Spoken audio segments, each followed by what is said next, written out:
The big five emotions are a psychological term. Just as we're getting into it, we're going to pause just here for a moment to look at our regulation.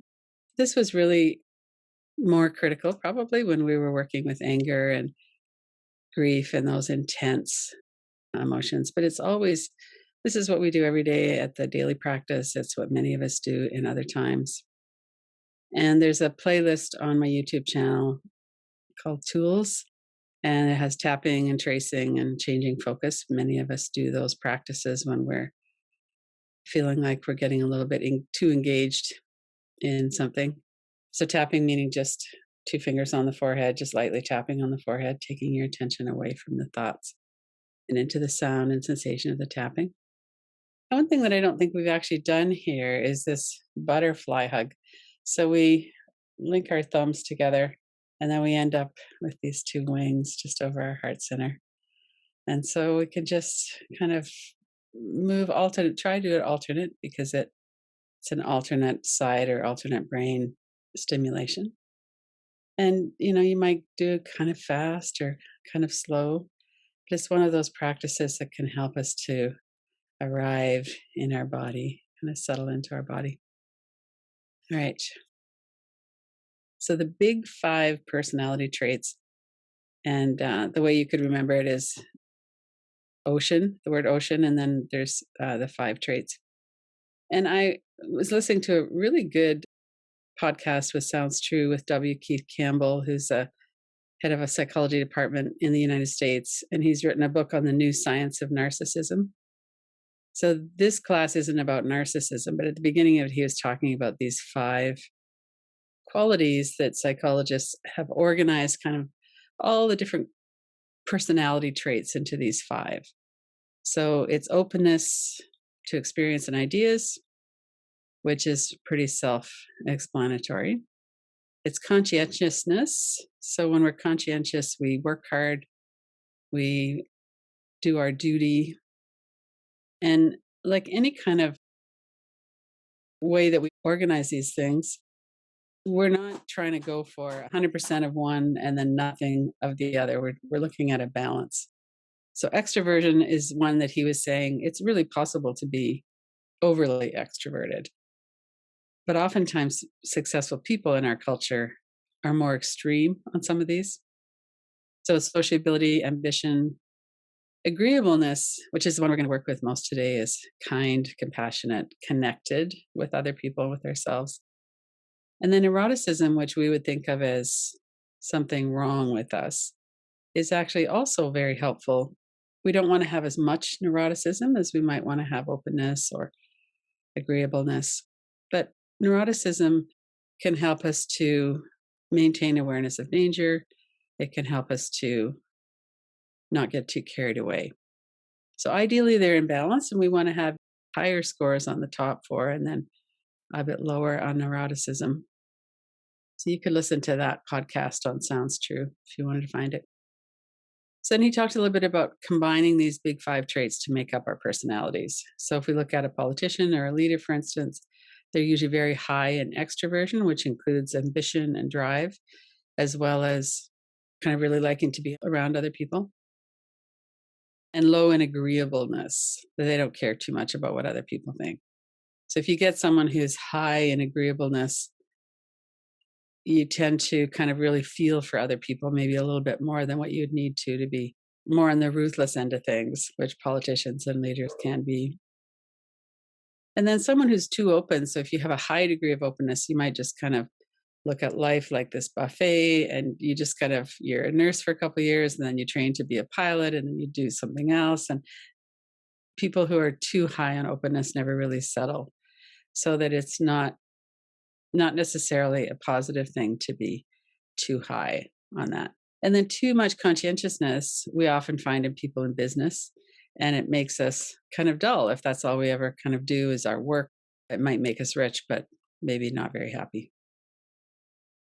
So I wanted to briefly kind of touch into openness just as partly as an example for how this works, and then go into doing some inquiry around agreeableness.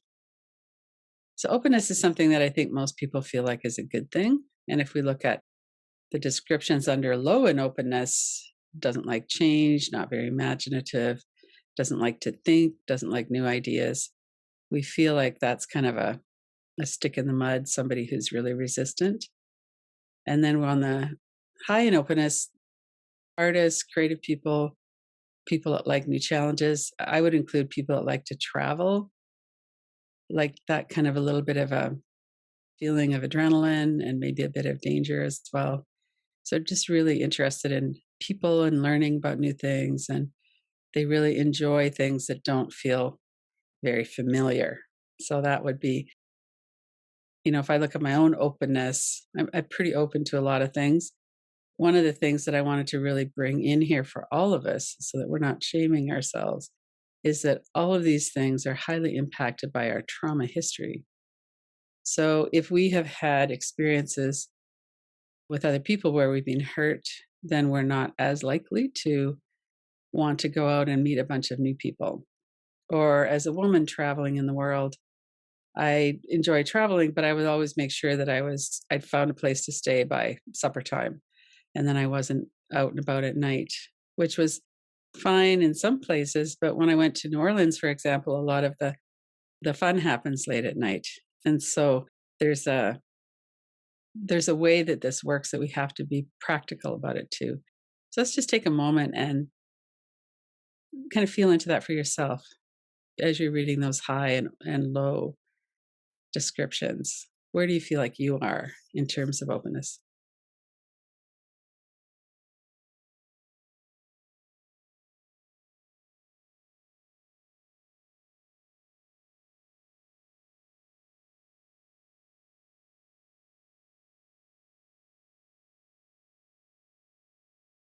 And notice how you feel in your body as you're looking into that. And notice if there's any shaming. Yeah, I'm too open. I'm not very open. Notice if your mind is commenting on what you're feeling into.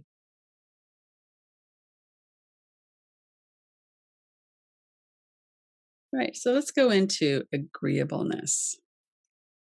So trust, altruism, kindness, all of these pro-social behaviors. Attuned empathy is something that we work with a lot. And people who are high in agreeableness are interested in and we care about other people. We feel empathetic and we enjoy contributing to the happiness of other people. So we're helpful. And most people who are high in agreeableness are liked by other people. And what I would want to also say is that fawning could be related to this, a trauma response of fawning. Codependence could also be related to this. So again, it's not like, oh, I should be a 10 in agreeableness. It's not that. It's what's genuine, what's a genuine openness in our heart, what is more of a protective mechanism around keeping myself safe, which could be fawning, or there could be a longer term kind of pattern of codependence. So as you're looking at this, again, we'll pause here and we're going to go into an inquiry bit after this as well. Just to look at, where do I fit? What's your response as you're looking at these?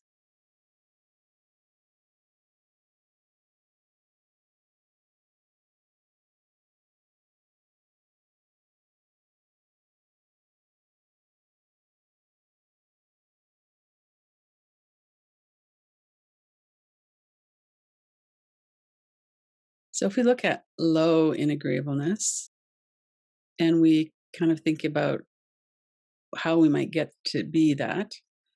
So somebody who has had a lot of threat and danger, social danger, especially in their life, or physical danger as well, we learn how to get through.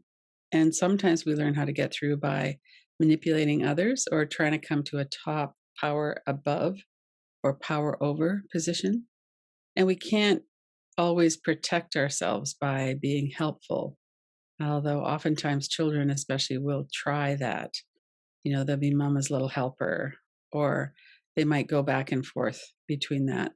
But also, I wanted to bring in the disconnection that happens. So if we take very little interest in others. We don't care about how they feel. How did that come to be? If we're not experienced at having a free flow of support and connection, if what we've experienced is nobody's going to take an interest in us, nobody cares about how I feel, we might lash back or lash out. We might contribute in some ways to those behaviors that are manipulative in order to get through. So notice what you're feeling like in your body right now. Okay, I can see that I'm low in agreeableness at times. What does that feel like in your body? Do you feel shame? Or how would you kind of explain how you got to that point where you're low in agreeableness?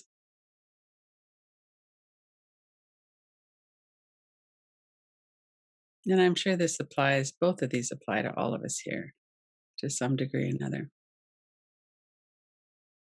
And it might be historical. When I was in my 20s, this really described me, and it doesn't so much anymore.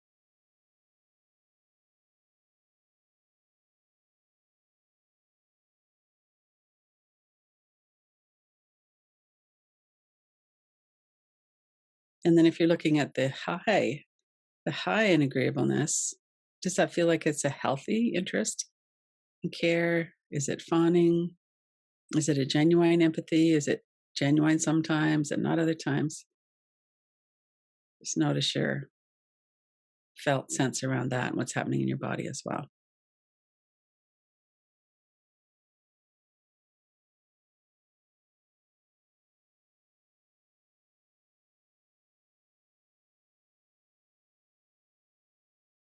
And remember, if you're being triggered by any of these, you could do some tapping. Take your attention into the sound and cessation of your fingers on your forehead. You could open your eyes. You could look around the room.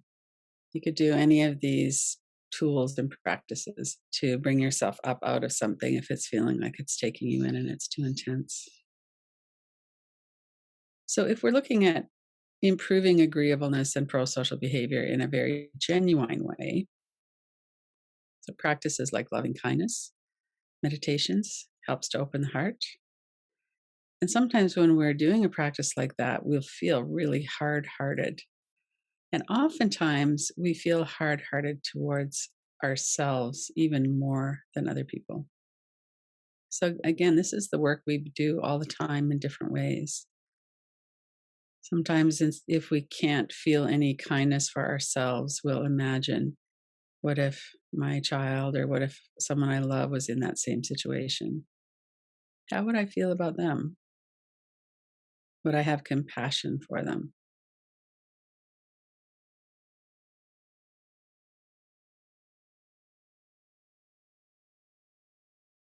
And this is a practice.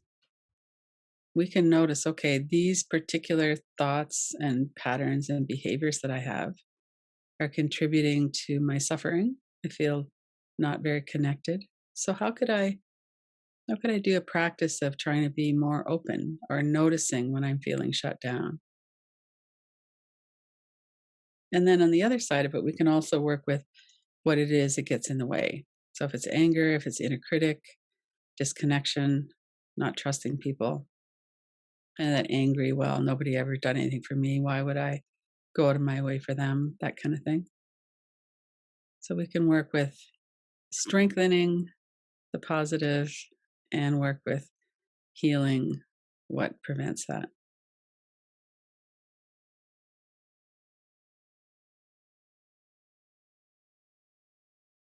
So let's go into the inquiry. So I think this is something that, seems kind of basic almost on the surface of it, but I'm thinking that probably for most of us we could really look into this more than once. So some of the beliefs that we might have about agreeableness is that we want to be pro-social but we don't trust people. And that again is based on our experience with people. And then there's that kind of hostile, I it's another word for weak. Or maybe that we just feel that people who are nice are phony. and they're secretly judging us. So it might be very interesting actually to write down a lot of different beliefs about agreeableness. How do we really feel? Do we feel like people who are nice are kind of stupid or that manipulative? Like, why would we want to do that?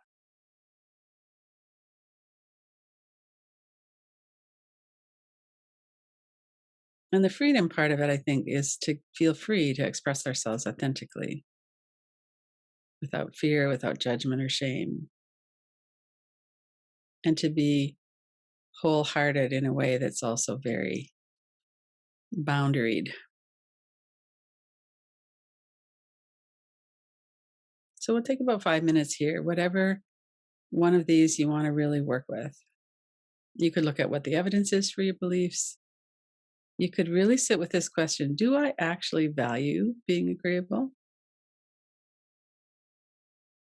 Or with this reverse inquiry, I can afford now to let down my defenses and be more agreeable.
And be on the lookout for any shaming. If you find that you're shaming yourself for being more agreeable than you think is healthy, or if you see some kind of trauma response anywhere in there, see if you could let that go. Notice it, pay attention to it, and also let it move a bit to the background. It's just one of the ways that we're conditioned and pressured in our society.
If you're noticing that you're losing focus or you're getting too general, see if you could bring it back to something really specific.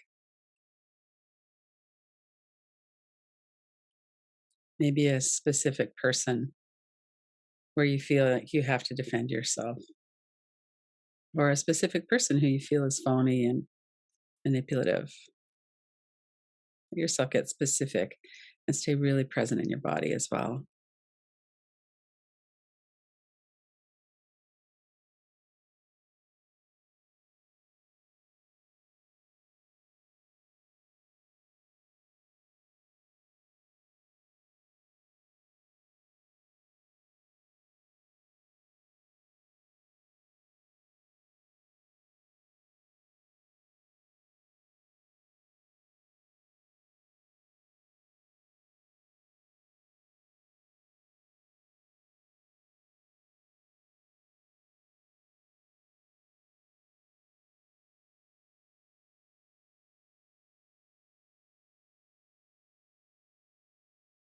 And then let's go into the second part of the inquiry is a loving kindness practice. So you could stay with the first part if you want, or you could come into this, put your hand on your heart if you like, or just notice your body. May I be happy and know joy and peace.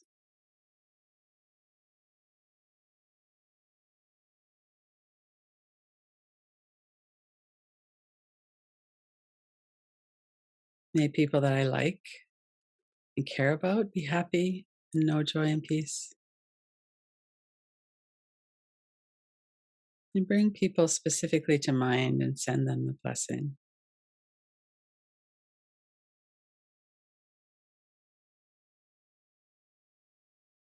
And then bring to mind someone that you don't like or to whom you're indifferent.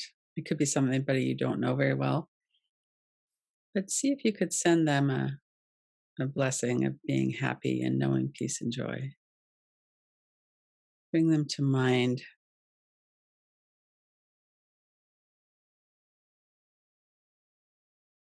Notice your body, notice your reaction.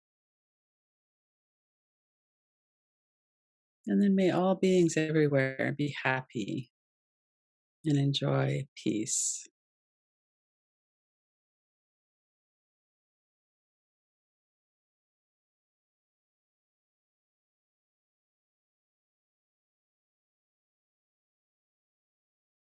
And as you were saying those, notice now what was your response to the different ones? Was it easier to wish happiness to some people rather than others? Did you have a hard time wishing it for yourself? Easier time, everybody? What was your experience?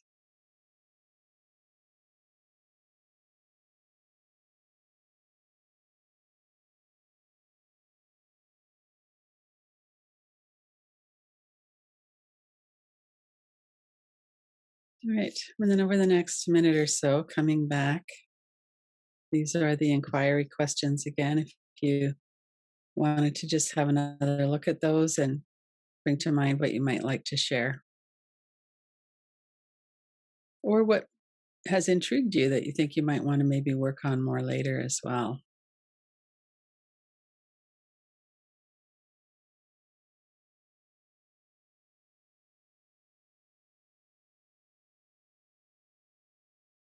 And then when you're ready, come back to the group.